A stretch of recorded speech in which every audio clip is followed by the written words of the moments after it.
When I was on the bench, one of the things that I would always tell people is if you watch Judge Judy or Mayor Ed to get ready to come to court, please forget everything that you saw, because that's really made for TV litigation. They look for very high conflict cases. They look for cases where there's a pretty good possibility that the litigants are going to get into screaming and hollering at each other in the courtroom. In fact, they really sort of foster that.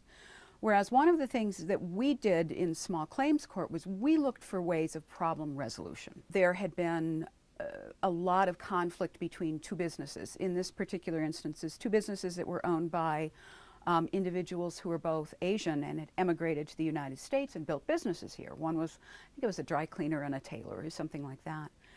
But they had reached the point where within their culture, they had to make a stand for what they thought was right. It was part of their cultural moray.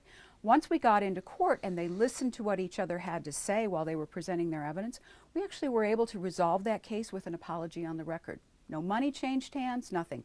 They said their apologies, they went on their way.